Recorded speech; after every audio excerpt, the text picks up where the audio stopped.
رسول سلام عليك يا نبي سلام عليك يا رسول سلام عليك أعوذ بالله من الشيطان الرجيم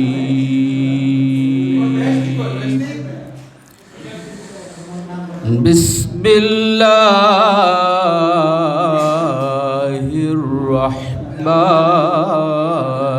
الرحيم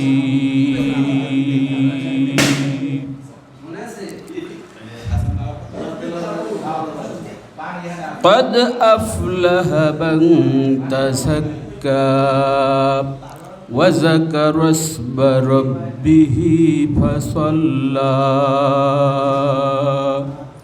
بل تؤثرون الحياة الدنيا والآخرة خير وأبقى صدق الله العظيم মাশাআল্লাহ আলহামদুলিল্লাহ। এ পর্যায়ে আমরা শুরুতেই একটি নাচ শুনব। আমার ছোট ছেলে মোহাম্মদ শিব্বির আহমদ ওসমানী। আসো আপু।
আমার খাতাটা নিল কে?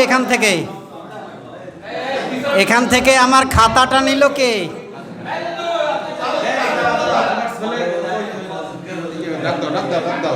হ্যাঁ, বই দিকে আসো।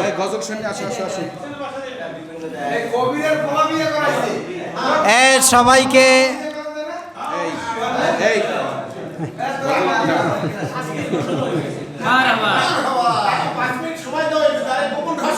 আমি সবার দৃষ্টি আকর্ষণ করছি, সকলের দৃষ্টি আকর্ষণ করছি। আমার এই ছেলেটার জন্য আমি একটু দোয়া চাচ্ছি। ওই ছেলেটা আজকে প্রায় 10-12 দিন পর্যন্ত আমার সাথে পরিশ্রম করেছে। এই সব কিছু যত আমি মানে আমার সাথে থেকে থেকে ও সেই ছাদের উপরে 2 দিন সেই ট্যাঙ্কি পানি ভরা, এই বেলুনগুলো কালকে প্রায় 150 বেলুন ফুলাইছে ও। এভাবে কষ্ট করছে রাত 12টা-1টা পর্যন্ত। আমি সকলের কাছে দোয়া চাচ্ছি।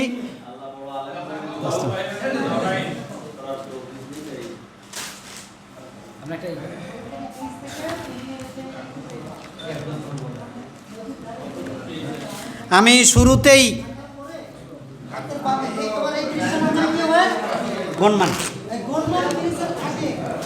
শুরুতেই আমি আমাদের সম্মানিত আসাতেজায়ে কেরাম যাদের কাছ থেকে আমরা কোরআন এবং হাদিসের ইলম অর্জন করেছি, যে সমস্ত আসাতেজায়ে কেরাম আমাদের থেকে বিদায় নিয়ে গেছেন, কোলাকালির পর্বটা এখন আমরা একটু বিরত রাখলে ভালো হয়। একটু প্লিজ সবাই মনোযোগ আকর্ষণ করছি, সবাই একটু আসন নিয়ে বসে পড়ুন, একেবারেই শর্ট টাইম। আমি শুরুতেই সেই সকল আসাতেজায়ে কেরাম, ইমাম কথা বলো না, শুরুতেই আমি যে সকল আসাতেজায়ে কেরামদের কাছ থেকে আমরা কোরআন এবং হাদিসের ইলম অর্জন করেছি, আজকে তারা আমাদের মাঝে নেই। আমি তাদের নামগুলো উল্লেখ করছি। আমাদের সম্মানিত প্রিন্সিপাল হুজুর মাওলানা আব্দুর রব খান সাহেব রহমতুল্লাহ আলাই আমাদের মাঝে নেই। এরপরে মাওলানা আমজাদ হোসাইন জামালপুরি হুজুর রহমতুল্লাহ আলাই, আমরা ইতিপূর্বেই তাদের কবর জিয়ারত করে এসেছি। আল্লামা মোস্তফা হামিদি সাহেব রহমতুল্লাহ আলাই, মাওলানা হাবিবুর রহমান মঠবাড়িয়া হুজুর, মাওলানা লুৎফুর রহমান যশোরী হুজুর, মাওলানা মুফতি রফিকুল ইসলাম বরগুনা হুজুর, মাওলানা আব্দুর রব কলাখালী হুজুর, কারি আবু বকর কারি সাহেব হুজুর, মাওলানা আবুল হাশেম বানারীপাড়া হুজুর, মাওলানা আব্দুস সামাদ সেকেন্ড স্যার, মৌলভী Abdus Salam sir কেরানি, BSc Nazrul Islam sir, মাওলানা তৈয়বুর রহমান কাঠালিয়া হুজুর, মাওলানা আব্দুর রশিদ সুফি সাহেব হুজুর, BSc Zaglul Faruk sir, Maulvi Motiur Rahman third sir, Abdul Gani fourth sir. আমার জেহেনে এই কয়জনের নাম এসেছে। কেরানি জয়নাল ভাই, তিনিও আমাদের মাঝে নেই। ফয়সাল, তুমি কোথায় এখন? ফয়সাল লাইন কাটিতেছে স্বরূপকাঠির থেকে 1.5 কিলোমিটার দক্ষিণে আসিয়া গনমান ব্রিজ। বলো। এরপরে আমরা আমাদের বন্ধুদেরকে যাদেরকে হারিয়েছি, তাদের মধ্যে আমাদের পড়ালেখা অবস্থায় আমাদের আলামিনের সাথে কথা বলো, আমাদের মধ্যে ক্লাস চলাকালীন অবস্থায় আমাদের থেকে বিদায় নিয়ে গেছিল কামারকাঠির মনিরুল ইসলাম। আমাদের মাদ্রাসার সামনে যে পুকুরটা, ওই পুকুরের ঘাটলায় পড়ে তার মানে ইন্তেকাল হয়েছিল। এরপরে আমাদের আব্দুল হক ভান্ডারিয়া বা মঠবাড়িয়ার আব্দুল হক আমাদের মাঝে নেই। গত বছর 1 বছর পূর্ণ হয়নি, আমাদের মাঝ থেকে বিদায় নিয়ে গেছে আমাদের পরিচিত মুখ, পীরসাহ হুজুরের নিকট দূর আত্মীয় মামা আব্দুল গাফফার চৌধুরী। গত 1 বছর হয়নি, 11 মাসটাস হয়েছে। সে জ্বরে আক্রান্ত হয়ে টাইফয়েড জ্বর হয়েছিল, আমাদের থেকে বিদায় নিয়ে গেছে। তো আমরা শুরুতেই আমাদের এই আসাতেজায়ে কেরাম মনির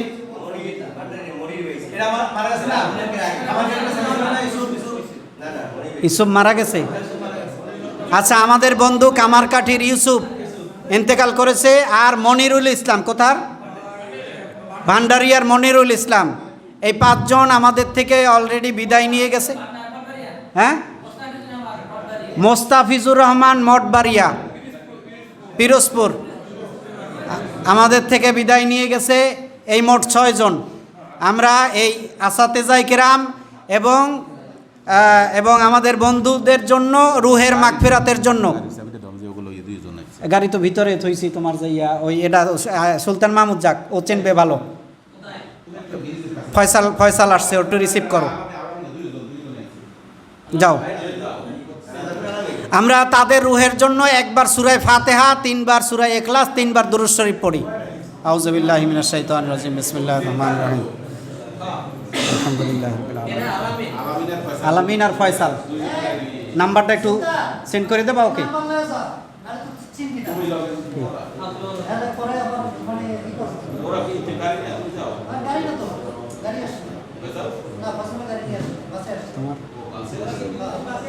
আমার আর এটা সামনে হুজুরের তরফ থেকে দিয়েছে না,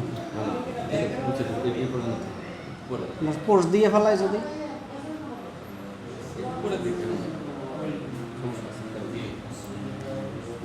সার্সিনার সামনে যে সমস্ত ছবি তোলা হয়েছে সেগুলো একটু মেহেরবানি করে আমাদের অনুমতি না পেয়ে কেউ সোশ্যাল মিডিয়ায় না দেওয়ার জন্য অনুরোধ করছি। গ্রুপেও না, কারণ গ্রুপ থেকে অনেকে এটা কপি করে নেবে।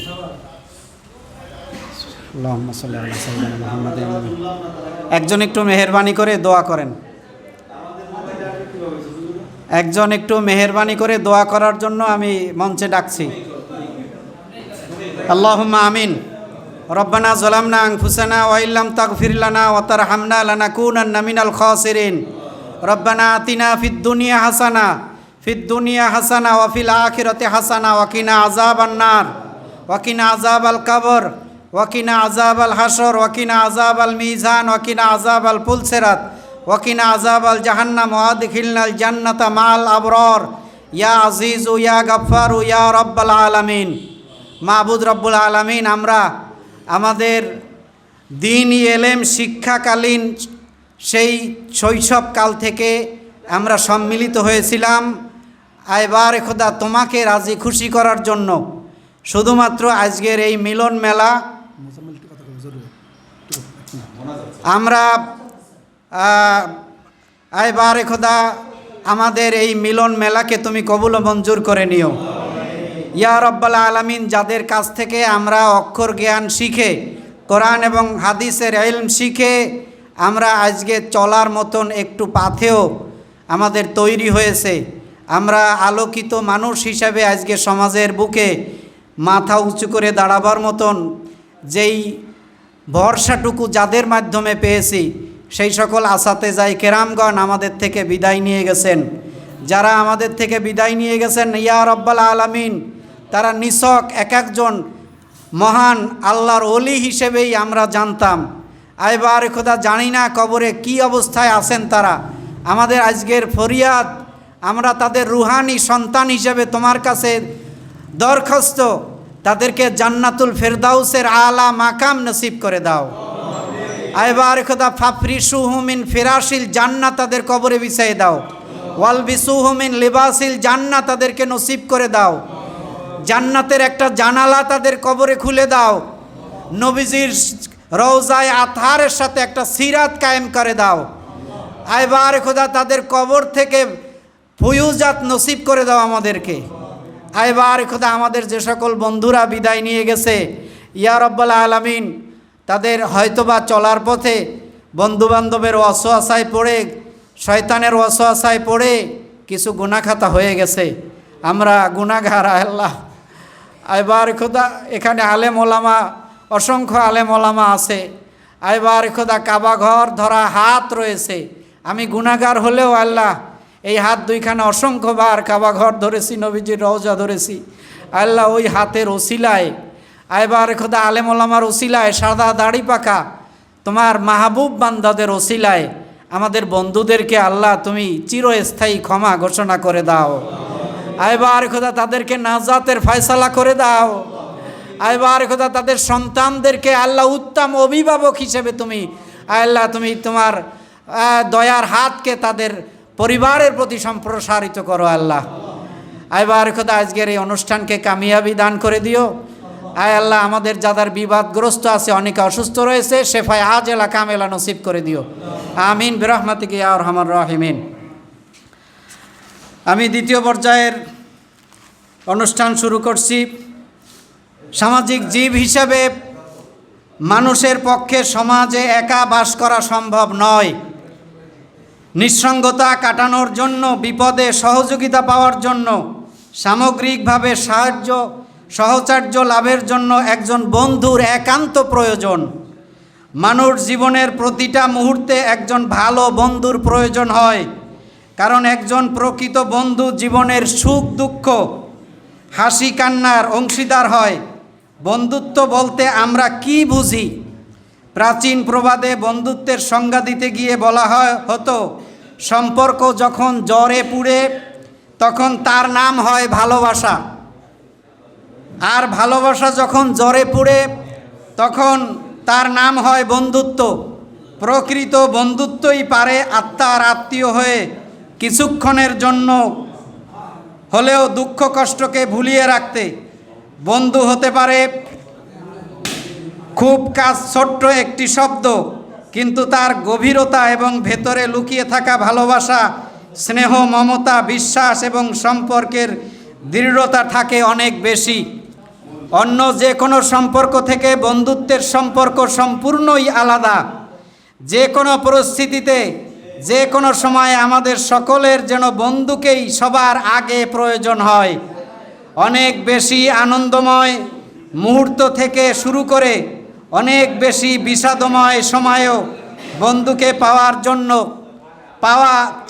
চাই। মেহেরবানি করে আমরা এখন একটু সাইলেন্ট থাকার জন্য আমি অনুরোধ করছি। প্লিজ অ্যাটেনশন প্লিজ, সকলে সিট নিয়ে বসে পড়ুন। বাকি অংশ পরে হবে, আমাদের মোলাকাত, আমাদের কুশল বিনিময় পরে হবে ইনশাআল্লাহ। আমরা আজকে সেই সুদীর্ঘ, কারোর সাথে 27 বছর দেখা না, কারোর সাথে 30 বছর দেখা না, কারোর সাথে 25 বছর দেখা না, আমরা সেই ছোটকালের সেই 30 বছর আগের কথা মনে উঠলে আমরা অজানা এক স্মৃতির ভিতরে হারিয়ে যাই। আমরা একই সাথে ছোট্টবেলায় যখন ছিলাম, দেখা গেছে আমরা কারোর সাথে রাগারাগি, কারোর সাথে হাতাহাতি, আবার কারোর সাথে গলায় গলায় সেই ভাব, নদীর পাড়ে সন্ধ্যাকালীন সময়ে সেই আড্ডা দেওয়া, সাতচারা বলের সেই উল্লাস, এমনি করে সেই স্মৃতিগুলো আমাদের চোখে একেবারে সেই টেলিভিশনের পর্দায় যেভাবে ভেসে ওঠে, ঠিক অনুরূপভাবে আমাদের চোখের সামনে ভেসে উঠেছে।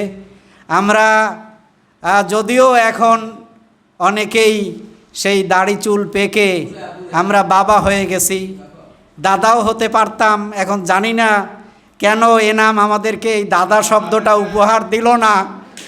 আমরা এজন্য আন্তরিকভাবে দুঃখিত। তো যাই হোক, এ পর্যায়ে আমরা সারসিনার থেকে চলে যাওয়ার পরে আমরা কে কি অবস্থায় এতদিন ছিলাম, বৈবাহিক জীবন, আমাদের পারিবারিক জীবন, আমাদের কর্মজীবন সম্পর্কে ছোট্ট ছোট্ট একটু উপস্থাপনা আমি সবার কাছ থেকে কামনা করছি। আমি শুরুতেই কাকে ডেকে নেব?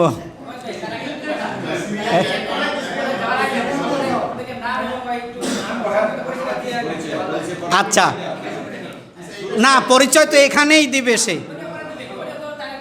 আচ্ছা ঠিক আছে, আমিই বলে দিচ্ছি, তাহলে সহজ হবে।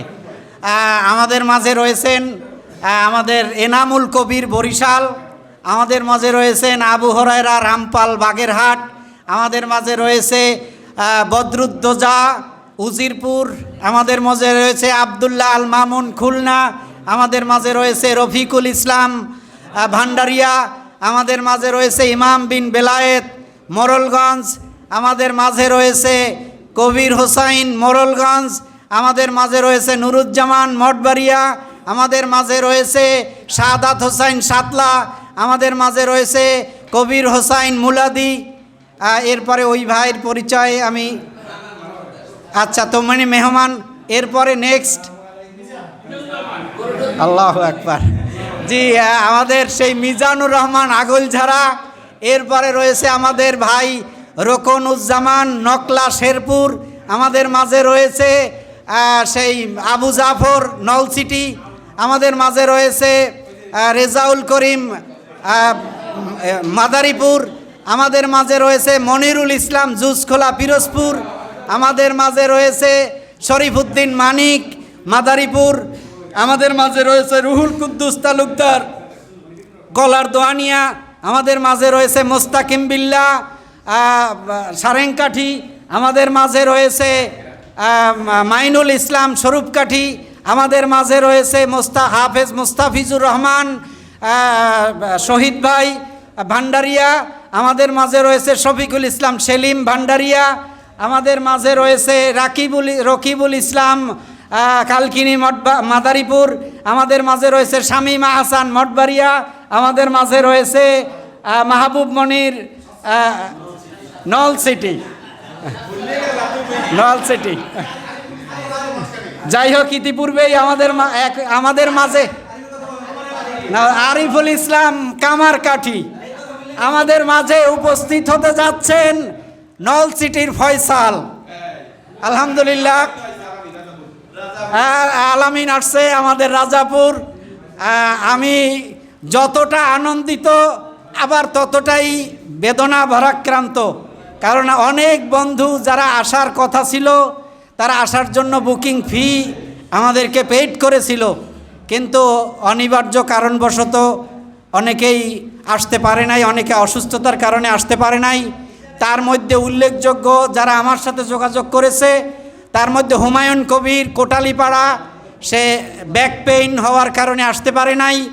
এরপরে নিজামুদ্দিন মেহেন্দিগঞ্জ, সে আপনার গতকালকে লুজ মোশন হওয়ার কারণে আসতে পারে নাই, রওনা দিয়েও ফেরত গেছে বাসায়। এরপরে মাহমুদুল হাসান, আমাদের স্যাটেলাইট টেলিভিশনের উপস্থাপক মাহমুদুল হাসান, সে একটু আগে আমাকে ভয়েস মেসেজ পাঠিয়েছে, তার কানে প্রচণ্ড রকমের ব্যথা শুরু হয়েছে, সে দেশে আসে নাই, বাড়িতে আসার কথা ছিল, ঢাকায় রয়ে গেছে অসুস্থতার কারণে। এরপরে এই কয়েকজনই আমার সাথে যোগাযোগ করেছে, অসুস্থ থাকার কারণে তারা আসতে পারে নাই। এরপরে আমাদের আশেকে এলাহি, তার চাচাতো ভাই সহ সে আজকে প্রায় 25-26 দিন ঢাকায় হাসপাতালে টেক কেয়ার করতেছে, তাকে রেখে আসতে পারে নাই। এদের জন্য দোয়া করি। আর বিশেষ করে আমাদের আবদুল্লাহিল মাহমুদ আবদুল্লাহিল মাহমুদের আম্মা অসুস্থ, আমি তার পক্ষ থেকে দোয়া চাচ্ছি। আমাদের ইমাম বিন বেলায়েত, তার মেয়েটা হাসপাতালে ভর্তি, আমি আন্তরিকভাবে তার প্রতি খুশি যে মেয়েকে রেখেও সে এখানে আসছে, আমি এর কৃতজ্ঞতা প্রকাশ করে শেষ করতে পারবো না। এরপরে আমাদের মাঝে অসুস্থ রয়েছে আচ্ছা মানিক মোটরসাইকেল অ্যাক্সিডেন্ট করে 2 পা সে আপনার মানে পক্ষাঘাত হয়ে গেছে। তো মোজাম্মেল তো অসুস্থ না, আচ্ছা মোজাম্মেল একটু ফোন দাও। তো যাই হোক, এখন এ পর্যায়ে আমি সর্বপ্রথম কাকে নিব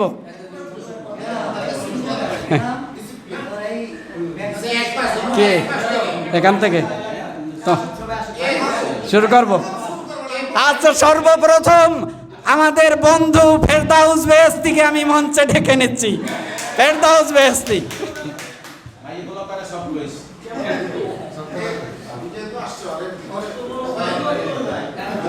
আসসালামু আলাইকুম ওয়া রাহমাতুল্লাহি ওয়া বারাকাতুহু।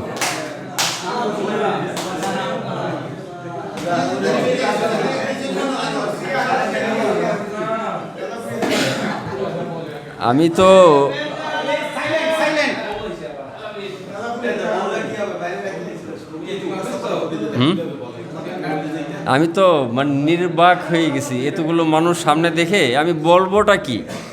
আমি এক একজনের সাথে যে স্মৃতিগুলো আছে, যদি আমি 3টা করেও ভাগ করতে যাই তাহলে মনে হয় এই বিকাল গড়ায় যাবে।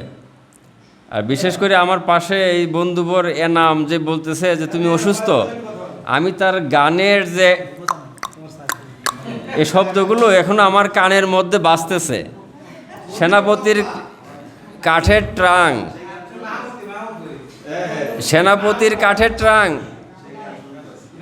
সে কী অবস্থায় আছে জানি না, কিন্তু সেই কাঠের ট্রাংটার আকৃতি আছে আমার কাছে এখনো অবিকৃত অবস্থায় একইভাবে।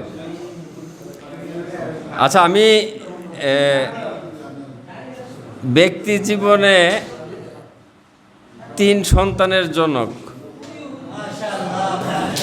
1 ছেলে এবং 2 মেয়ে যমজ। বর্তমানে রামসোনা দাখিল মাদ্রাসায় সহকারী মৌলবী হিসাবে কর্মরত আছি। আর কি বলবো?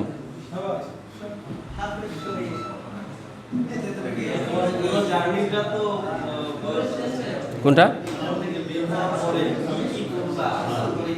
কি কি? আচ্ছা, ওই আমি 1990 সনে সফুর রাবে বা 4র্থ শ্রেণীতে ভর্তি হই। তোমার মাউথ ঠিক করতে করতে আমার তো মুড হারাই ফেলতেছি আমি।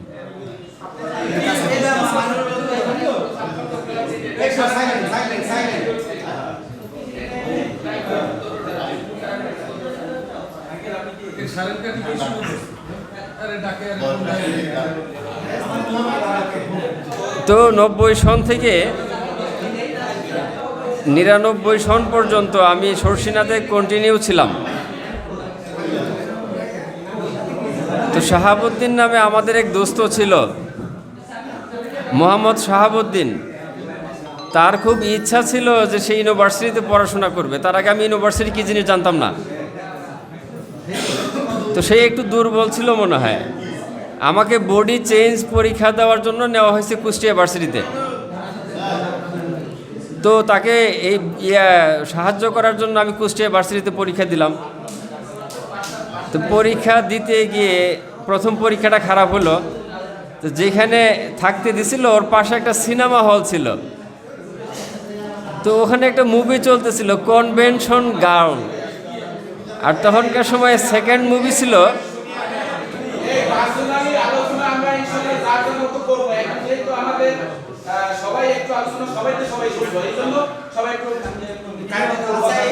আলোচনাগুলো আমরা পাশাপাশি করতেছি, এই আলোচনাগুলো এখানে বলার জন্য সুযোগ দেওয়া হবে। কাজেই সবাই সাইলেন্ট না থাকলে যে বলে এসি স্যার তো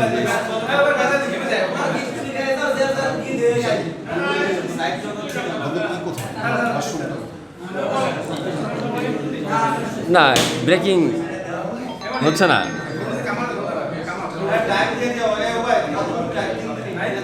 ও আখির দাওয়ানা আলহামদুলিল্লাহ রাব্বিল আলামিন।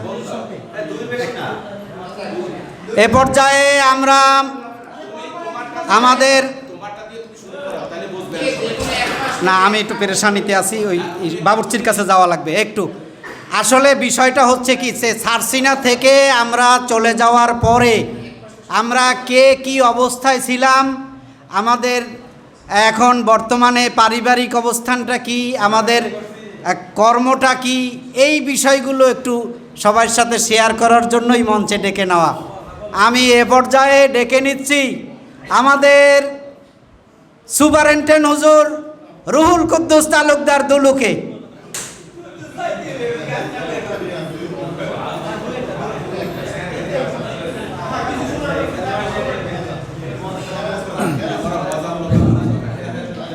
আসসালামু আলাইকুম ওয়া রাহমাতুল্লাহি ওয়া বারাকাতুহু।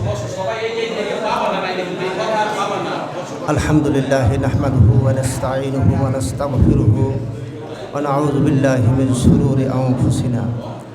মান ইয়াহদিহিল্লাহু ফালা মুদিল্লা লাহু ওয়া মান ইউদ্লিলহু ফালা হাদিয়া লাহু ওয়া নাশহাদু আন লা ইলাহা ইল্লাল্লাহু ওয়া আন্না মুহাম্মাদান আবদুহু ওয়া রাসূলুহু। আল্লাহুম্মা সাল্লি আলা সাইয়্যিদিনা ওয়া নাবিয়িনা ওয়া শাফিঈনা ওয়া হাবিবানা মাওলানা মুহাম্মদ সাল্লাল্লাহু আলাইহি ওয়া আলা আলিহি ওয়া আসহাবিহি ওয়া বারাকা ওয়া সাল্লাম। আল্লাহ রাব্বুল আলামিনের দরবারে অসংখ্য শুকরিয়া জ্ঞাপন করছি যে আল্লাহ রাব্বুল আলামিন আপনাকে আমাকে এমন একটা মজলিসের মধ্যে বসার আশার তৌফিক এনায়েত করেছেন। এজন্য মহান মালিকের দরবারে আমরা সকলে প্রাণ খুলে শুকরিয়া জ্ঞাপন করছি। সকলে বলি আলহামদুলিল্লাহ। স্মরণ করছি সেই সমস্ত লোকদের যারা আমাদেরকে এই জীবন পর্যন্ত পৌঁছায় দিলেন, তিল তিল করে আমাদের সেই জীবনের প্রথম থেকে এ পর্যন্ত শ্রম দিয়ে যারা আমাদের ভিতরে কিছু এলেম ঢুকায় দিলেন, যারা পৃথিবীতে নাই, তাদের প্রতি গভীরভাবে আমরা স্মরণ করছি যে আল্লাহ পাক রব্বুল আলামিন তাদেরকে জিন্দিগির গুনাহ মাফ করে দিয়ে আল্লাহ তাআলা তাদের কবুল করে নেক, সকলে বলে আমিন।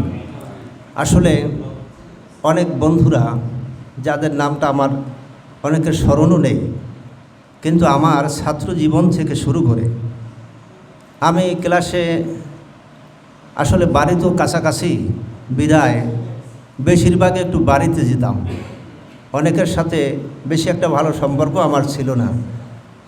তারপরেও এর মধ্য থেকে আমার জীবনের দাখেল থেকে শুরু করে আলেম পর্যায়ে গিয়ে আমি বিবাহ শাদী করেছি, অনেকেই জানতেন না। বিবাহ শাদী করার পরে একটু ভালোবাসা করছিলাম, অল্প অল্প, বেশি না, অল্প একটু ভালোবাসছিলাম। ভালোবাসার পরে বিবাহ শাদী করছি। বিবাহ শাদী করার পরে যাই হোক, যেটাই ধরে নেন, একটু ভালোবাসছিলাম। যাই হোক, দুইটা ছেলে আমার। বড় ছেলেটা অনার্সে পড়ে, ছোট ছেলেটা কোরআনে হাফেজ হয়েছে। আর আমার ছাত্র জীবন থেকে আমি যে লেখাপড়া করেছি, আমি মনে করছি চাকরি করতে পারবো কিনা তা জানি না। আল্লাহ রাব্বুল আলামিনের ইচ্ছায়, তার দয়ায় আমি প্রথমে সহকারী শিক্ষক হিসাবে যোগদান করেছিলাম আমার কাছেই এই বিন্না নেসারিয়া দাখিল মাদ্রাসায়। ওখান থেকে 12 বছর যখন হলো, একটু চেষ্টা করলাম, চেষ্টার বদৌলতে হয়তোবা মা বাবার দেওয়া ওস্তাদদের দোয়ার কারণে এরপরে আমি সুপার পদে 2018 সালে যোগদান করেছি। আমি ওখানে কর্মরত আছি। এই হলো আমার ক্ষুদ্র জীবন। এই ক্ষুদ্র জীবনের মধ্য থেকে আল্লাহ পাক আমাকে যা রেখেছে, আল্লাহ পাকের দরবারে অশেষ শুকরিয়া। আমি ভালো আছি, কৃতজ্ঞ আল্লাহ তাআলার কাছে। আর কে কে ভাই কী অবস্থানে আছে আমি জানি না, হয়তো বা আজকে শুনবো। অবশ্যই যারা আসছেন সকলেই ভালো আছেন। আর আপনাদের জন্য এই ভালো ধোয়া, ভালো কৃতজ্ঞতা আমার রয়েছে সবসময়ের জন্য। আল্লাহ পাক সকলকে ভালো রাখুক, সুস্থ রাখুক, তার পারিবারিক জীবন সকলকে নিয়ে আল্লাহ রাব্বুল আলামিন তাদেরকে কবুল করে নেক, সকলে বলে আমিন। ওয়া আখিরু দাওয়ানা আলহামদুলিল্লাহি রাব্বিল আলামিন। আসসালামু আলাইকুম ওয়া রাহমাতুল্লাহি ওয়া বারাকাতুহু।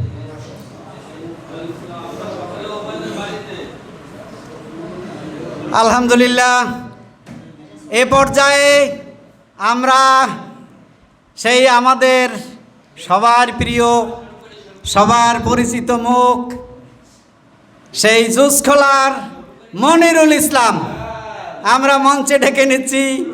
মনিরুল ইসলাম, যার কাছ থেকে আমরা বীজগণিতের সূত্র শিখতাম, সেই মনির ভাইকে আমরা মঞ্চে ডেকে নিচ্ছি।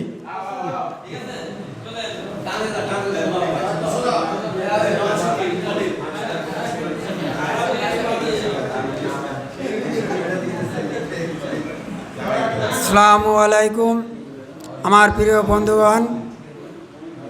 আজ প্রায় 27 বছর পরে একত্রিত হয়েছি। বড় দুঃখের বিষয়, আমার একটাই ছেলে যে অসুস্থতা, আমি অনেক টাকাই বেতন পাই, সরকার আমাকে অনেক সাহায্য দিতেছে, তবুও বর্তমানে 10 লাখ টাকার ব্যয়। বর্তমানে আমি 18 লক্ষ টাকা ব্যয় করে আসছি। তবু আপনাদের আমার বন্ধুগণ ডাকছে, আমি চলে আসছি শুধু অন্তরের অন্তঃস্থল থেকে। এবং আমার ওয়াইফ বলছেন যে যাও, বন্ধু মানুষ, বিপদ আপদে অনেকজন অফিসার আছে, অনেকজন কর্মস্থলে আছে, অনেকজন তোমার চেয়েও বেকায়দায় আছে। তবে সবার জন্য দোয়া করো এবং তোমার ছেলেটার জন্য দোয়া করো এবং দেখো তারা কি করে। এবং বিশেষ করে ওবায়দুল ভাই যে পরিশ্রম দিয়েছে, তার কাছে আমি অসীম আল্লাহর রহমতে এবং তাকে তার এই সবটুকু এবং আমাদেরকে যে একত্রিত করেছেন, এই জন্য আমরা তার কাছে আমরা শুকরিয়া, আল্লাহর কাছে শুকরিয়া আদায় করি। এবং আমরা একত্রিত হয়েছি একে অপরের যে কুশলতা পালন করে। আমি বর্তমানে বাংলাদেশ সেনাবাহিনীর গোয়েন্দা শাখায় আছি। আবার বর্তমানে আমার আগামী মাসের 5 থেকে 2 তারিখের ভিতরে র্যাবের ভিতরে ডিটেল করছেন। তবে এই স্থানে বিনা দোষী আমরা দেখি না, আমরা ডাইরেক্ট ধরে আনি না, তার সাজা এবং নানা প্রোগ্রামে করে দিই এবং আল্লাহই জানে আমাদের কি বিচার হবে।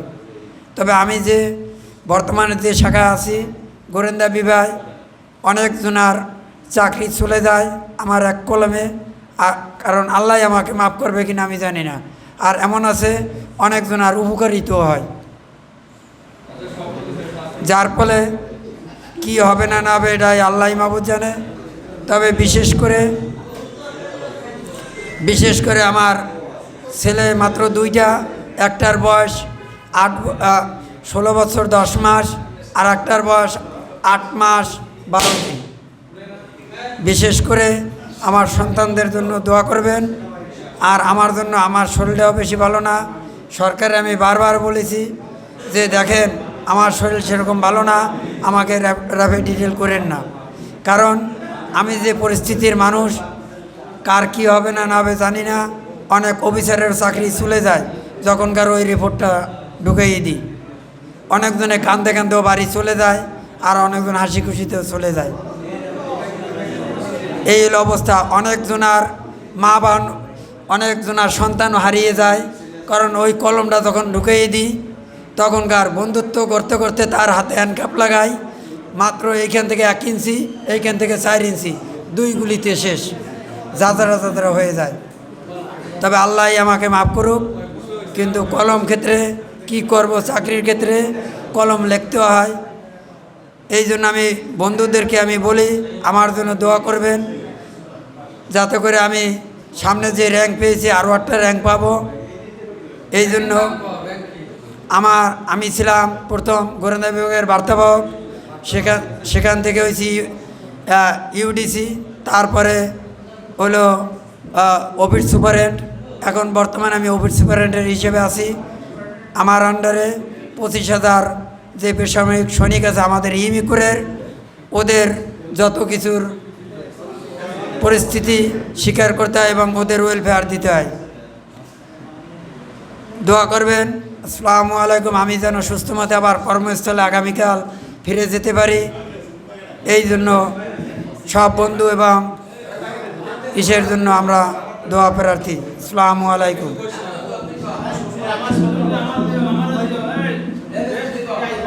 এখন আপনাদের সামনে এই মূল্যবান অভিজ্ঞতা, নসিহা, হ্যাঁ, এই জাতীয় যা কিছু আছে তা উপস্থাপন করবেন। আমাদের শর্ষিনা মাদ্রাসার একসময় ত্রাস ছিল। আমরা নামাজে গেলে নামাজের গোপনে হাজিরা হইতো। কলাখালী হুজুরের কিছু ওই সাজেস্টেড পার্সন ছিল, গুপ্তচর ছিল। বিশেষ করে শর্ষিনা পীর সাহেব হুজুরের দরবারের তকমা দিয়া, খাদেমের তকমা দিয়ে বিশেষ কিছু ক্ষমতা উনি ব্যবহার করছেন সবসময়। আমি নিশ্চয়ই বলবো না ওনার নাম কি হইতে পারে, তবে আমি বলতে বাধ্য হচ্ছি যে হ্যাঁ, তাকে স্ব ইচ্ছায় মঞ্চে আসার জন্য অনুরোধ করতেছি।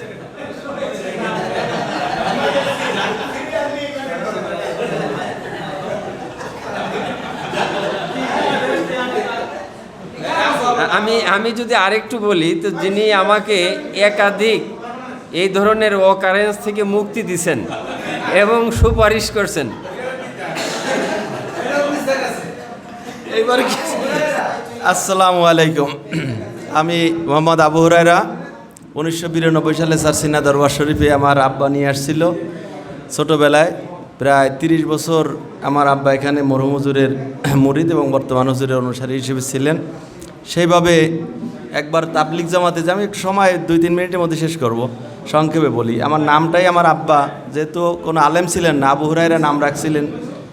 দরবার শরীফের অনুসারী হয়ে সারসিনায় নিয়ে আসার পরে আমি দারুল উলুম মাদ্রাসায় পড়তাম। তখন পীর সাহেব হুজুর নাকি মুরিদদের বলতো যে, বাবা তোমাদের সন্তানদের দিনিয়া মাদ্রাসা, তখন নাম ছিল না, ওটা দারুল উলুম দিনিয়া এরকম মাদ্রাসা দিবা। আব্বা বুঝুক আর না বুঝুক মোটামুটি নিয়ে আসছিল আমাকে, এনে দারুল উলুম দিয়ে দিল। দারুল উলুমে দেখি যে শিক্ষক একজন, ছাত্র একজন, মানে আমি একা 2-3 জন শিক্ষক ছিল, 7-8 জন 10 জন ছাত্র ছিল। তা আমিও একা পড়তাম। পড়া শেষ হলে আবার পড়া দিতাম, পড়া শেষ হলে আবার পড়া দিতাম। এইভাবে নাওমির কাফিয়া শেষ করে ঘুরতেছি। ওইখানে আমার আবার সালার বানাইছে। সালার হওয়ার পর সুফি সাহেব হুজুর দেখাশোনা করতো। আর আমাদের মরহুম আব্দুর রফ খান রহমতুল্লাহ আলাই, আল্লাহ ওনাকে জান্নাত নসিব করুক। উনি ও দায়িত্বে ছিলেন পীর সাহেব হুজুরের নির্দেশে। দুইজনে ঘুরতে ঘুরতে ওখানে যাওয়ার পর আমাকে দেখে কি জানি না নামটাম শুনে বলল যে বাবা তুমি এখানে আর কি পড়বা, তুমি আলিয়ায় ভর্তি হও। আমি তখন 6-7 পড়ি নাই, 5 পাস করে এসে এখানে পড়েছি। তা 6-7 পড়ি না, আমি তো অঙ্ক জানি না, ইংরেজি জানি না, একটু নাহু সরফ শিখেছি, মুখস্থ করো তো সব যা পড়েছি মুখস্থ করতাম। এরপরে ক্লাস 9-এ ভর্তি করে দিল আমার জামালপুর হুজুর রহমতুল্লাহ আলাই। দেওয়ার পরে আমি সন্ধ্যার সময় জামালপুর হুজুরের সাথে দেখা করলাম যে হুজুর আমি তো অঙ্ক ইংরেজি পারি না, আমি 9-এ পড়বো কীভাবে। এই যে মাঝে দেখা হলো নুরুল হক স্যার, ওই যে ঘাড় একটু উনি এবারে অঙ্ক টঙ্ক এগুলো পড়াতো। উনি জামালপুর হুজুর আমার ঠিক করে দিলে যে ওরা একটু স্পেশালি ইংরেজি আর অঙ্কটা প্রাইভেট পড়ায় দিতে হবে। ওনার কাছে একটু পড়ে কিন্তু 9-এ ভর্তি হতে হবে, যে 1 বছর পড়তে অনেক খরচ আছে, সময় নষ্ট হবে, তুমি পড়ো। তখন অবশ্যই জামালপুর হুজুর প্রিন্সিপাল হয় নাই, হেড মুফতি ছিলেন। যাই হোক, এই আজকে আপনাদের সাথে যাদের সাথে আমার দেখা সব বন্ধু, ওই ক্লাসে যদি ওই সময় ছোটোবেলায় 1 ক্লাস নিচে না নামতাম হয়তো আপনাদের এই বন্ধুর কাতারে আমি আসতে পারতাম না। আলহামদুলিল্লাহ 8-এ ভর্তি হলাম। হওয়ার পরে তার আগে তো এটা জাস্ট কত 94 ছিল সম্ভবত, 94 সাল না 8-এ আমরা আর 93 সালের ডিসেম্বরে আমরা এই অগ্রাণ মাহফিলের পরে চলে গেলাম একটা বড় ট্যুরে। সেখান থেকে জাস্ট ঘুরে ফিরে এসেই ভর্তি হলাম, ওটা শেষ করি। এরপরে কোথায় আলেম পাশ করার পরে আমাদের শহীদ ভাই মনে চেনেন, মোটা শহীদ ভাই সফিউল্লাহ, এরকম এদের মোটামুটি সংস্পর্শে যে শহীদ ভাই তৎকালীন ঢাকা বিশ্ববিদ্যালয়ে ভর্তি হলো। হওয়ার পর একসাথে ঘোরাফেরার কারণে মনে হলো যে একটু বিশ্ববিদ্যালয়ে পড়লে কেমন হতো, দেখি করা যায় কি না। কাগজপত্র বের করা যাবে না, ছাড়ছি না, খুব কঠিন জিনিস। রাত 11টা পর্যন্ত দরবারে কাটাতাম, ঘুরতাম, পড়াশোনা তো বেশি একটা করি নাই। কি করে কি করব, প্রিন্সিপাল হুজুরের সাথে ভালো খাতের গেলাম একদিন রাত্রে। যাওয়ার পরে কী হয়েছে, বিড়ালের পিতা কী হয়েছে, হুজুর ইসলামী ব্যাংকে বৃত্তি দিচ্ছে, আমার একটু কাগজপত্র তোলা লাগে। কয় দরখাস্ত নিয়েছে, দিয়েছে চোখ বুঝে। আমি 100 দাখিল আলেমে সব ওর মধ্যে লিখে দিচ্ছি, সে পড়ে নাই, দিছে খুচা দিয়ে দিলি। রাজ্জাক হুজুর ফুলপুরি মারা গেছে মনে হয়, নাই। তারপরে জয়নাল ভাই, সালাম ভাই, এরা সবাই মোটামুটি দেখলে আর কোনো কাজ নাই, কাগজপত্র তুলে দিল। গোপনে আসতে ভাগলপুর যে চুরি করে যে ভর্তি হলাম বিশ্ববিদ্যালয়ে। সবচেয়ে খারাপ পরীক্ষা যেটা হয়েছে সেই সাবজেক্ট আল হাদিস অ্যান্ড ইসলামিক স্টাডিজ, ইসলামী বিশ্ববিদ্যালয় কুষ্টিয়া থেকে অনার্স মাস্টার্স করে তারপরে কি করব, ওই মাস্টার শেষ করেই একটা চাকরিতে ঢুকলাম, ইসলামিক ফাউন্ডেশন। ঢোকার পর বরগুনা পাথরঘাটা কয়েকদিন করার পর বদলিয়ে চলে আসলাম পিরোজপুর বাড়ির কাছে। আসলে আবার পাঠায় দিল নেসারাবাদ উপজেলা স্বরূপকাঠি, এখানে 3 বছর 3.5 বছর ওবায়দ হুজুর এলাকায় চাকরি করে এখান থেকে চলে গেলাম আবার খুলনা থেকে শরীয়তপুর, আবার ঘুরে বাগেরহাট। এখন এই সেই কর্মরত আছি ওখানে মোংলাতে, মোংলা উপজেলা সুপারভাইজার ইসলামিক ফাউন্ডেশন। এই হচ্ছে আমার কর্মজীবনে চলতেছে। পারিবারিক হচ্ছে আমি 2010 সালে বিয়ে করেছি। আমার স্ত্রী প্রাইমারি টিচার, 2টি ছেলে সন্তান দিছে আল্লাহ। বড় ছেলে 12 বছর রানিং, 11+, ছোটো ছেলে 18 মাস প্লাস রানিং চলে আর কি। এই আসি মাঝখানে 1-2টি আর কি মারা গেছে বিভিন্ন সমস্যায়। এই পারিবারিক জীবন। তারপর ওই একটু যদি না বললে নয়, যিনি আমার উপস্থাপনায় আমাকে যে কালার করে গেছে, অনেক সময় রস চুরি করে খাইছে, অনেক সময় মুরগি খাইছে ওই পথে ধরে, অনেক সময় কলা খাইছে, অনেক সময় ক্লাসে হাজিরায় নাই, অনেক সময় নামাজের হাজিরা তো আমরা জানতাম যে আমাদের চিমটি খাওয়া অথবা নামাজের শেষে মাসবুক হলে হাজিরা হতো, এই ধরতো অনেক সময়। যাই হোক, সেই যে আমাদের পিতৃ সমতুল্য পটুয়াখালী হুজুর রফিকুল্লাহ নিসারি, আল্লাহ অসুস্থ, আমরা অবশ্যই আল্লাহ দোয়া করি আল্লাহ তাকে সুস্থ করে দিক। অনেকে আমি ছাড়ছি না পড়াকালীন মনে করতো যে আমি অনেকেই কি মোটামুটি বেশ কিছু মানুষ মনে করতো আমি মনে হয় পটুয়াখালী হুজুরের ছেলে। উনি বলতো ছেলে হিসেবে পরিচয় দিত আমার, দিত উনি জাস্ট এমনি একটু ফান করে রুহানি কায়দায় যে ছেলে। তো মানুষ অনেকেই জাস্ট একেবারে বিশ্বাস করেছে যে আমি পটুয়াখালী হুজুরের ছেলে, তা আসলে তো কিছুই না, ওস্তাদ আমার। এভাবে ছিলাম। হুজুর অনেক সময় নাম লিখতে পাঠাতো, কারা বাজারে আসলো, কারা এসে গেল।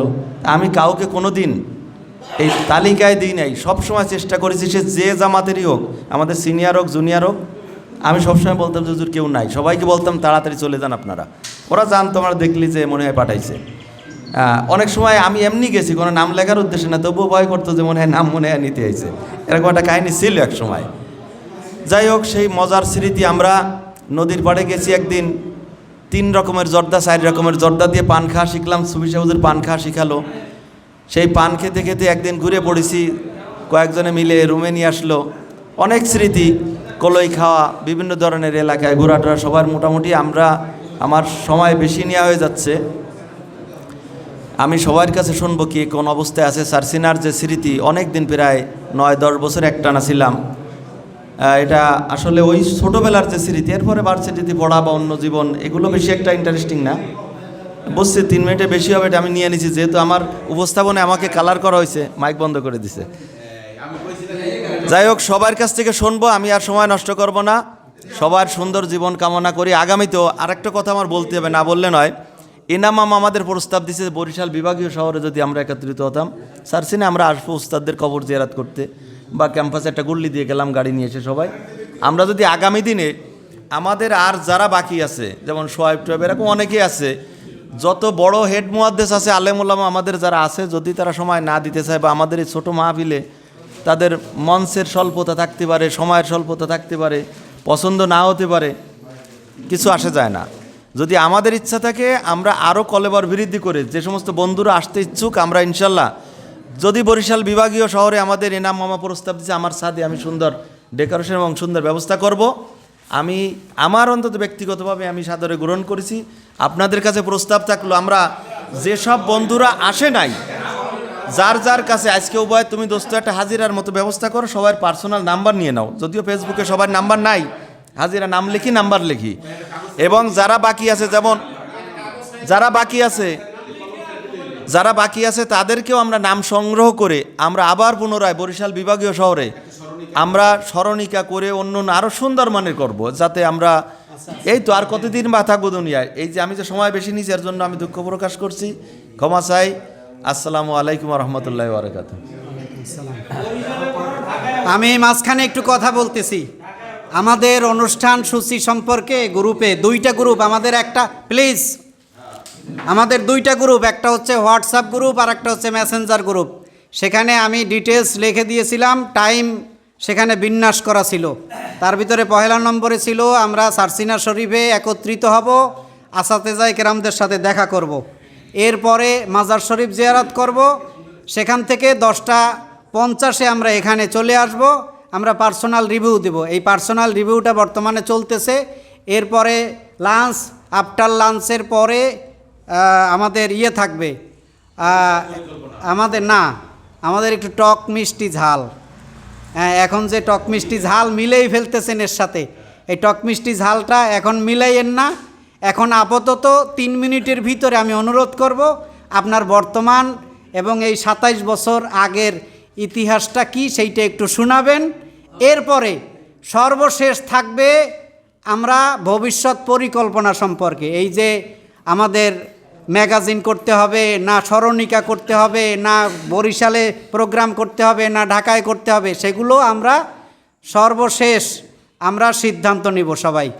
কাজেই এখানে মতামত এই ব্যাপারে এখন দিবেন না আপনারা, আমরা লাঞ্চের পরে আমরা দিব। এই আর টক মিষ্টি ঝালটাও লাঞ্চের পরে থাকুক।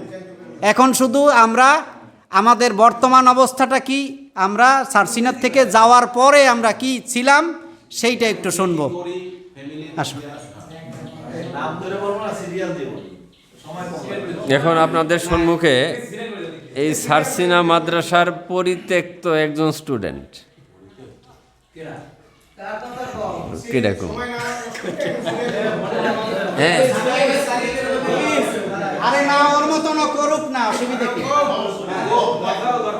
আচ্ছা, আমাদের শ্রদ্ধাভাজন জনাব মরহুম প্রিন্সিপাল আব্দুর রব সাহেব মাদ্দাজিল্লাহুল আলী, ওনার সুযোগ্য নাতি আপনাদের সামনে ওনার গুরুত্বপূর্ণ বয়ান পেশ করবেন।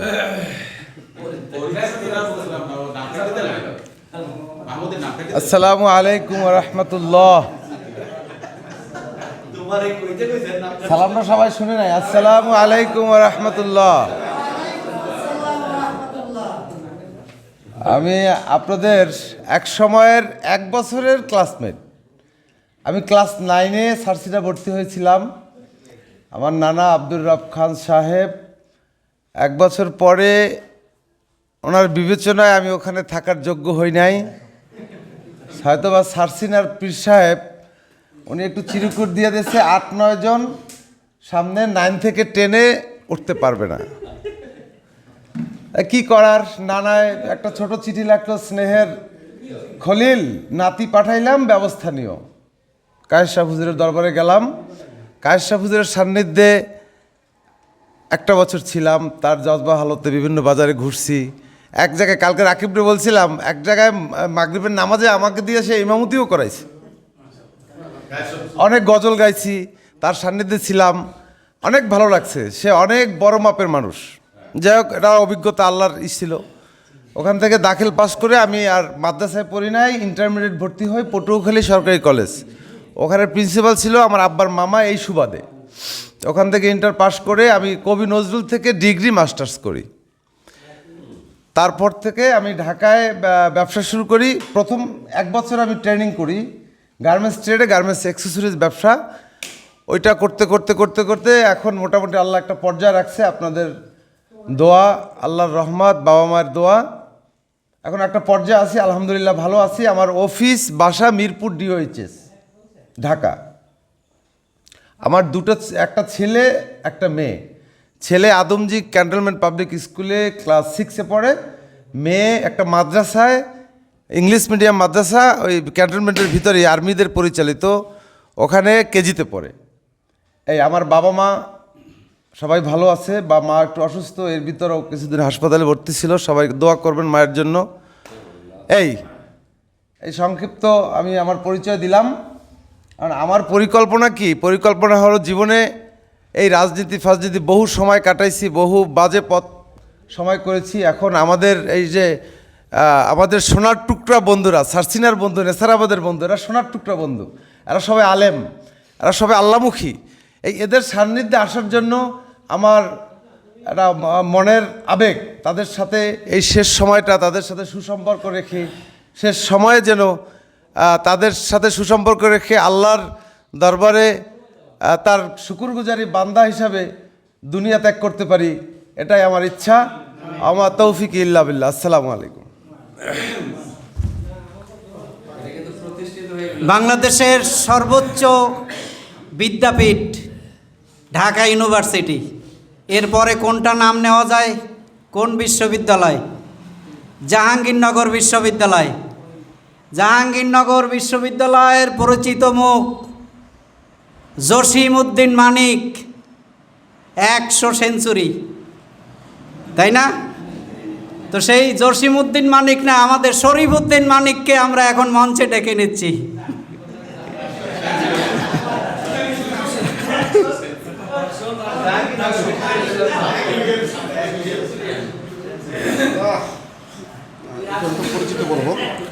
আসসালামু আলাইকুম রহমতুল্লাহ।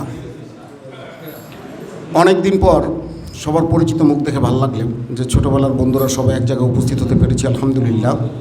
অল্প সময়ের জন্য হলেও সার্সিনাতে পদার্পণ করেছিলাম। তো ক্লাস 9-এ ওঠার পর মনে হয় ভাগ্যে লেখা ছিল না, এই কারণে ব্যাক টু প্যাভিলিয়ান গিয়ে মাদ্রাসার থেকেই দাখিল পাস করেছি। তো এরপরে লাইনটা পদচ্যুত, চলে গেলাম জেনারেল লাইনে। তবে আলেমদের প্রতি সবসময় একটা সিম্পেথি ছিল, যে আমার সামনে বসে আজকে পর্যন্ত আলেমদেরকে কেউ কখনো কটাক্ষ করে বা কর্কশ ভাষায় কেউ কোনো কথা বলতে পারেনি। তো আল্লাহর কাছে এটা শুকরিয়া যে আজকেও আলেমদের সাথে এই সুসম্পর্ক আছে, যেমন আপনারা আমার ফ্রেন্ড যারা আছেন। এরপর জেনারেল লাইনে আমি লেখাপড়া বিকম করার পরে আর করিনি, রাজনীতির সুবাদে পড়ালেখার থেকেও ব্যাকে চলে গেলাম। কিছুদিন রাজনীতি করলাম, সম্ভবত মাহমুদ আর আমি একই দলের সন্নিধ্যে ছিলাম। তো আজকে নিজে বেশ কিছুদিন বিকম কমপ্লিট করার পরে চাকরি বাকরি করেছি। আজকে নিজস্ব একটা প্রতিষ্ঠান আছে, সাপ্লাইয়ার হিসাবে আমি স্টিলের ব্যবসা করি ঢাকাতেই। আপনাদের দোয়ায়, আলেমদের দোয়ায় ভালো আছি বিদায় আল্লাহ আজকে আপনাদের সান্নিধ্যে আসতে পেরেছি, এর জন্য আল্লাহর কাছে শুকরিয়া। কারণ এমন ছোটোবেলার বন্ধুদেরকে খুঁজে পাওয়া দুরূহ ব্যাপার। অনেকের সাথে যোগাযোগ তো থাক দূরের কথা, একটা ফোনে ফেরদাউসের একটা ফোনে মনে হলো কি সবাইরে খুঁজে পাইছি। একদিন মসজিদে নামাজ পড়তে গেছি, ফেরদাউস বেস্তি ফোন দিছে, কী ব্যাপার, দেখলাম ওর নামটা আসছে, তো ওর নামটা বরাবরই আমার মোবাইলে অ্যাড করা ছিল, যেভাবে হোক ও কেমনে কেমনে জানি পাইছি। তো ফোন দেওয়ার পর আস্তে আস্তে সবাইয়ের নাম্বারগুলি জোগাড় হয়েছে, সবাইরে খুঁজে পাইছি। তো আরে মাঝে মাঝে আমি একদিন মাঝখানে মনে হয় একদিন কোন বাসের মধ্যে পিছনের সিটে বিড়ি খেতেও দেখছি, তো এক দেখায় ওরা চিনছি যে এটা বেস্তি। তো সর্বোপরি এখন ঢাকাতেই আছি, ঢাকাতে অবস্থান। আমার একটা ছেলে, আমি বিয়ে করেছি গাজীপুরে, দেশে বিয়ে করিনি। ছেলে বনশ্রী আইডিয়ালে পড়ে ক্লাস 3-তে, আলহামদুলিল্লাহ। তারপরেও এই যে মাদ্রাসার প্রতি, আলেমদের প্রতি একটা টান, স্কুল শেষে আমার বাচ্চাকে আমি চাচ্ছি যে কোরআনের পদে প্রতিষ্ঠিত হওয়ার জন্য ওকে একটা মাদ্রাসা, আবার ওই স্কুল থেকে আসার পর একটা মাদ্রাসা রাখি, যে ওইখানে তুমি সারাদিন থাকো। তাই আমার অবস্থানটা বর্তমানে, যেহেতু সময় কম, সবাই এক এক করে আসেন, নিজের পরিচয় দেন। আল্লাহ হাফেজ, আসসালামু আলাইকুম। পদ্মা সেতুতে প্রথম পদচারী একটা আকর্ষণ ছিল। পদ্মা সেতুতে প্রথম মোটরসাইকেল ড্রাইভ করে আপনার ইতিহাসের পাতায় নাম লেখায়েছে। পদ্মা সেতুতে প্রথম বাস ভ্রমণ করে নাম লেখায়েছে। আমাদের মাঝে স্ত্রীর সুখ সর্বপ্রথম যিনি গ্রহণ করেছেন, আমি তাকে মঞ্চে ডেকে নিচ্ছি। কে সে শামীম আহসান মঠবাড়িয়া। আমার মনে হয় সেই সর্বপ্রথম বিবাহ করেছে আমাদের মাঝে, তাই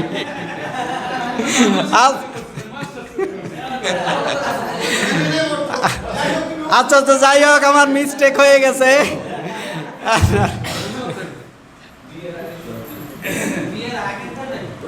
বিয়েটা হইতে পারে, উভয়ের সাক্ষী আছে।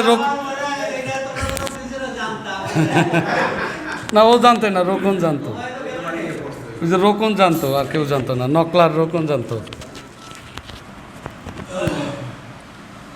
যে আমি ABM শামীম, ক্লাস 8 থেকে সার্সিনায় ছিলাম। এর ভিতরে সবাই মোটামুটি ক্লাসমেট, আলেম পর্যন্ত করেছি।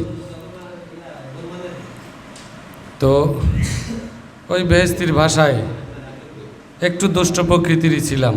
ক্লাসে অতটা ভালো স্টুডেন্ট না থাকলেও মোটামুটি রেজাল্ট একদম খারাপ করি নাই, ভালো করেছি। এখান থেকে পরে আমি বরিশাল BM কলেজে ভর্তি হলাম, কিন্তু বাবা মায়ের ইচ্ছা অনুযায়ী নেসারাবাদ থেকে ফাজেল কামেল ওই মাহমুদের সঙ্গে চ্যালেঞ্জিং ছিলাম, মানে আমার একটা কোরআন সহ নেসারাবাদ চলে গেছিলাম।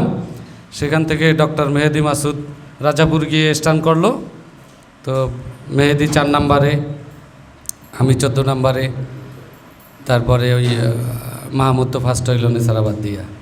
যাই হোক, এভাবে কামেল করেছি, কিন্তু অনার্স মাস্টার্স করেছি। এরপর একটু জব নিলাম, কিন্তু জবটা আমার কাছে অতটা ভালো লাগেনি। আমার কাছে খুব ভালো লেগেছে, 4 বছরে আমি অনেক টাকার মালিক হয়েছি, বাট আমার বাবা মা পছন্দ করেননি, যার কারণে ইচ্ছা করে ছেড়ে দিয়েছি, কিন্তু পারিনি। আমার রিজেন লেটার অ্যাকসেপ্ট হয়েছে 2010 সালের ডিসেম্বরে, এটা গভর্নমেন্ট জব ছিল। আর বিশেষ করে ইন্স্যুরেন্স একাডেমিতে আমার পোস্টিংটা ছিল। তো খুব খারাপ একটা জায়গা। লাইফ ইন্স্যুরেন্স কোম্পানিতে যদি ইমাম ছিল মনে হয় কিছুদিন, যারা ছিলেন জানেন, খুব দুর্নীতির আড্ডাখানা। এই চোর ধরার জায়গাটায় আমার পোস্টিংটা ছিল। তো চোর ধরতে গেলে তো অবশ্যই পুলিশকে টাকা দেয়, তো ওখান থেকে একটু লাইনচ্যুত হয়ে গেছিলাম। যাই হোক, মায়ের ইচ্ছায়, আমার বাবা মারা গেছে 2004 সালে, উনি একটা ফাজিল মাদ্রাসার প্রিন্সিপাল ছিলেন। তো যার কারণে 10 সাল থেকে আমি আবার কামব্যাক করেছি পার্সোনাল বিজনেসে। রাজনীতিতে অত জড়াইনি, কিন্তু বড় বড় রাজনীতিবিদের সঙ্গে চলার অভিজ্ঞতা আছে, যেটা সব দলেরই, মোটামুটি সব দলের বড় বড় রাজনীতিবিদের সঙ্গে ওঠা বসা করেছি, বর্তমানেও করতেছি। ব্যক্তিগত লাইফে বর্তমানে আসলে বিজনেসম্যান হিসাবেই মানে পরিচয় দিতে পছন্দ করি। হক ইন্টারন্যাশনাল আমার ট্রেড, জেড হলো আমার গার্মেন্টস ট্রেড, আর অগ্রণী হাউজিং বা রিয়েল এস্টেট নামে যা পাবেন সেটা আমার হাতেই প্রতিষ্ঠিত। আর রিয়েল এস্টেটটা মূলত বরিশালেই বেশি আমি করেছি। বিশেষ করে বরিশাল বিশ্ববিদ্যালয়ের আশেপাশে মোটামুটি শামীম নাম বললে একটা মেয়ে বলবে যে ঠিক আছে চিনি। অনেক প্রায় 70 একর জমি আমি শুধু ইউনিভার্সিটি এলাকায় কিনেছি আমার হাত থেকেই এবং আমার নামে। বাই অগ্রণী হাউজিং, পক্ষে চেয়ারম্যান ABM শামীম। তবে 3 বছর পর পর একটু চেয়ারম্যানের পদটা চেঞ্জ করতে হয়, তখন ম্যানেজিং ডিরেক্টর, এরপর আবার চেয়ারম্যান। এইভাবে দীর্ঘদিন আমি জমির বিজনেসে ছিলাম। তো বর্তমানে একটু এক্সপোর্ট ইম্পোর্টের সঙ্গেও জড়িত। চায়না থেকে বেশ কিছু মাল আমি নিয়ে আসি। আমার অফিসটা হচ্ছে মিরপুর 10-এ। আলহামদুলিল্লাহ আমি বিজনেসে সাকসেস। করোনার সময় মানে অনেক ধরপাকড় বা অনেক পিছিয়ে পড়ে গেলেও কিন্তু ইনশাল্লাহ খুব দ্রুত ওখান থেকে আমি কামব্যাক করতে পেরেছি। মিটফুডেরও আমি একজন ব্যবসায়ী সার্জিক্যাল আইটেমের। চকবাজারে আমার পার্সোনাল 2টা দোকান আছে, মানে কেনা, বর্তমানে ভাড়া দেওয়া। ঢাকা চকবাজার, বরিশাল না, ঢাকা চকবাজারে। আর পার্সোনালি একটা দোতলা পুরাতন বিল্ডিং বরিশাল শহরে কিনে রেখেছি, কিন্তু মূল বিল্ডিংটা করবো রূপাতলী হাউজিংয়ে। তা যেহেতু ব্যবসা করি তো অনেকগুলো টাকা বিল্ডিংয়ের ভিতরে এই মুহূর্তে খাটাইতে চাচ্ছি না। আর বৈবাহিক লাইফ আসলে আমি 2001 সালের ডিসেম্বরের 24 তারিখে বিয়ে করেছি। আর মাঝখানে যদি কেউ জেনে থাকে সেটা আমার প্রেম হতে পারে। আমি একটু প্রেম করেছি, দাখিল থেকেই প্রেম করেছি। আমার চিঠি আসতো মাঝে মাঝে পোস্ট অফিসে, রোকন রে দিয়ে আনাইতাম, ঠিক আছে। আবার দেখা করতে একটু ঢাকায় যেতাম, দূরে যেতাম, সঙ্গে একজন থাকতো, তো এই সুবাদে হয়তো জানতো, কিন্তু আসলে সেটা আমার বিয়ে ছিল না, ঠিক আছে। আমার মেয়ে বিয়ে আমার পারিবারিকভাবেই হয়েছে। আমার শ্বশুর বাড়িটা হচ্ছে ঝালকাঠি, একদম সদরেই, চাঁদকাঠি ওদের বাড়িটা ওখানে। ওর বাবা BL কলেজে ছিল, বর্তমানে ঝালকাঠি থেকে রিটায়ার্ড করছেন, ঝালকাঠি সরকারি কলেজ থেকে। এই আমি ব্যক্তিগত লাইফে 4 মেয়ের বাবা, 4 মেয়ে। আমার বড় মেয়ে ইন্টারে পড়ে, ঢাকায় আমার সঙ্গেই থাকেন। আর মেজোটা ক্লাস 6-এ পড়ে, মানে গ্যাপ আছে। ছোটোটা, হ্যাঁ, যাই হোক, মূলত একটা ছেলের জন্যই মূলত পরপরই বাচ্চাগুলো হয়েছে, কিন্তু 4টাই মেয়ে। কিন্তু আমি হ্যাপি, পার্সোনাল লাইফে হ্যাপি। তবে আর ছেলের সম্ভাবনা নাই, সর্বশেষ মানে ওটা আমি কাট করে দিয়েছি। এখন যদি প্রয়োজন হয় সেক্ষেত্রে আলামিনের মতো বিকল্প কোনো চিন্তা করতে হবে। আর না, সাথে এই মুহূর্তে আসলে মা মারা গেছেন তো 2000, এই যে করোনার পরপরই 2022 সালের দিকে মারা গেছেন। তো বাবার যে বাড়ির যে বিল্ডিংটা ওটা আমি পেয়েছি, যার কারণে এখন বর্তমানে ফ্যামিলি বাড়িতে থাকে। আর ছুটি যদি পায় তখন উনি চলে যায় ঢাকায় আমার কাছে। হ্যাঁ, মেয়ে আর আমি ঢাকায় থাকি। এই মোটামুটি ঢাকায় আসলে আসবেন। আর মাহমুদের সঙ্গে তো আমার বিজনেসের মোটামুটি একটা ভালো লিঙ্ক দেখতে পারলাম। মাহমুদের ভাই আমার খুব, কারণ আমার প্রচুর অ্যাক্সেসরিজ লাগে, এত অ্যাক্সেসরিজ লাগে, মানে দেখা গেল শীতের সিজনে 7 কোটি টাকার উপরে শুধু অ্যাক্সেসরিজ লাগছে, যেটা আমি বিভিন্ন কোম্পানিকে দিয়ে টেন্ডার, কারণ ওইটা আমার কিনতে যাওয়ার মতো সময় হয় না। শুধু স্যাম্পল আমি কালেক্ট করি, কোম্পানিকে দিয়ে দেই।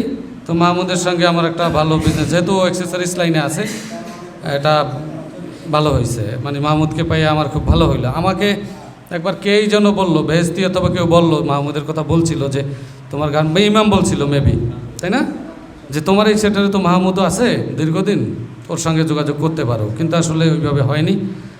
আর মূলত এই সেক্টরে যারা আছে তারা ঘুমাইতে পারে না, বিশেষ করে ঈদ আসলে, শীতের সিজন আসলে। আমাদের সিজনে ব্যবসাটা খুব বেশি, যেমন গরম, এখন আমি মানে 1.5 ঘন্টা 2 ঘন্টা বেশি ঘুমাতে পারবো না। একদিকে শীতের অর্ডার নেওয়া শুরু হবে, আর একদিকে এই যে চায়না থেকে আমার প্রচুর ফ্যান আসতেছে, প্রতি সপ্তাহে লট নামবে ইনশাল্লাহ আপনাদের দোয়ায়। মানে সেটা 1000 কার্টুন করে নামে, 1000 কার্টুন করে প্রতি সপ্তাহে নামে, এত চাহিদা। এবং আমি বাংলাদেশে 2টা ফ্যান, LR 2018, দেখবেন আপনারা ফেসবুকে, হক গ্রুপ, হক বাজার, হক ফ্যাশন, হক গ্রুপ নামে যা পাবেন ইনশাল্লাহ ওইটি আমার পেজ, ফেসবুকে পেজে হক গ্রুপ নামে যা পাবেন এগুলো সবই আমার। হক বাজার, হক ফ্যাশন, ঠিক আছে, হক ইন্টারন্যাশনাল, এগুলো সবই আমার। এখান থেকে সরাসরি মানে পার্সোনালি অর্ডার করে, একটা অনলাইন ভিন্ন একটা চ্যাপ্টারই আছে, 16 জন স্টাফ আছে আমার শুধু অনলাইন থেকে। হোলসেলের চ্যাপ্টারটা ভিন্ন আর এজেন্ট সেকশনটা ভিন্ন। এজেন্টদের রেট কখনোই আমার হোলসেল পার্টি পায় না, হোলসেলের রেটটা আবার কখনোই আমার মানে খুচরা পার্টি পায় না। আমার 3 সেকশনই সেল হচ্ছে। আমার অফিসটা ওইভাবে সাজানো, ঠিক আছে। আর পার্সোনালি একটা ছোট গার্মেন্টস করেছি ক্যান্টনমেন্টের পাশেই, ঢাকা ক্যান্টনমেন্ট কচুক্ষেতের পাশেই সিরাজ মার্কেট 5ম তলায়। এইটার পরিচয়টা আমি দেই না, তাহলে পেইন হয় প্রচুর, হ্যাঁ, কারণ এই সেক্টরটা একটু ভিন্ন। এটা মাঝে মাঝে আমি গিয়ে ওখানে এই করি, একজন PM দিয়ে নিয়ন্ত্রণ করি টোটাল গার্মেন্টসটা। এটা আর কাজটা আমি বাইরের কাজ খুবই কম নেই, আমার পার্সোনাল কাজগুলোই এখানে বেশি হয়। আর এর ভিতরে অনেকের সঙ্গেই আমার যোগাযোগ মানে কম বেশি আছে। আশা করি যে কোনো সুবিধা অসুবিধায় একটু সবাই পাশে থাকবেন, আর আমিও আপনাদের হেল্প নেব এই কামনায়। আর বাকি কথা বিকালবেলা অনেক কথা আমার জমে আছে, বিশেষ করে শর্ষিনা থেকে আমরা কেন, হ্যাঁ এটা বিকালবেলায় হয়, যেহেতু উবায়েদ বলে দিছে যে আমরা পরবর্তী পরিকল্পনা বিকালবেলায়। তবে আমি একটু একটা কথা খুবই বলতে হবে যে আসলে আমরা 25 বছর পরে কেন মিলিত হই। আমাদের একটা প্রিয় প্রতিষ্ঠান, ছোটোকালে এত মাহফিল হয়, এতই হয়, মন থেকে আসতে পারি না অনেকে। এর ভিতরে কিছু লোক আসে, বেহেশতি আসে, কিন্তু আমরা আসতে পারি না, মন থেকে আসতে পারি না। কারণ আমরা মানে ওখানে ঢুকলে মাথায় টুপি নাই, ছেলেটা কে আসলো, এই যে শর্ষিনার একটা মানে চিরাচরিত নিয়ে। আমি ব্যক্তিগতভাবে একবার আসছিলাম, তো এখানেরই একজন মানে আমার এক উস্তাদের কাজে আসছি, খুব দ্রুত আসতে হয়েছে, গাড়ি নিয়ে আসছি, প্যান্ট শার্ট পরেই আসছি, কিন্তু গেট থেকে আমাকে খুব হয়রানি হতে হয়েছে। আমার এক উস্তাদের টাকা উদ্ধার করতে পারে না, আমাকে জানাইলো বরিশাল শহর থেকে টাকা উদ্ধার করে টাকাটা নিয়ে আমি আসছি তাকে দেওয়ার জন্য, কিন্তু গেট থেকে আমাকে অনেক হয়রানি করছে। এই ঘৃণায় আমি আজ পর্যন্ত এই আজকের শর্ষিনার ভিতরে ঢুকলাম। তাও আজকে ঢোকার পরে পরিবেশ কিন্তু অন্যরকম হয়েছে, মানে শর্ষিনার পরিবেশটা আমাদেরকে রিসিভ করেনি। আমরা যে ওই মাটির টানে এখানে আসছি, এটা কিন্তু শর্ষিনার পরিবেশ বলে না। আমি আপনাদেরকে বললাম, আমরা ঢুকেছি, বের হয়ে আসছি, আমাদের পিছনে মনিরের মতো বহুত গোয়েন্দা লেগে গেছে যে আমরা কি এখানে কোনো উদ্দেশ্য নিয়ে আসছি না অন্য কোনো কিছু নিয়ে আসছি। এ কথাটা আমি না বলে পারলাম না, যে এই কারণেই কিন্তু আজকের 25 বছর পর আমাদের সঙ্গে দেখা হয়। এ কারণেই আমরা কিন্তু আসলে প্রত্যেকে পার্সোনালি খুব দূরে দূরে থাকি। না হয় এই যে ইউনিভার্সিটিতে যাদের সঙ্গে পড়েছি প্রত্যেকের সঙ্গে আমার যোগাযোগ আছে, নেসারাবাদের প্রত্যেকের সঙ্গে আমার মোটামুটি যোগাযোগ আছে, প্রত্যেকের সঙ্গে। মানে আমরা বরিশালে আমি মানে কন্টিনিউ প্রোগ্রাম করি নেসারাবাদের সবাইকে নিয়ে, BM কলেজের সবাইকে নিয়ে, মানে কিন্তু এই যে সার্সিনার এটা কিন্তু আমরা ভেঙে গেছি। যেমন মনিরের সঙ্গে বরিশাল আসলে একবার আমার সঙ্গে চা খায়, দেখা হইতো, বরিশাল শহরে আমি বিচরণ করি, দেখা হবেই, ওই সারেনকাঠি দেখা হয়। যাই হোক, সময় সংক্ষেপ, আল্লাহ হাফেজ, বিকেলবেলায় এ বিষয়ে কথা হবে।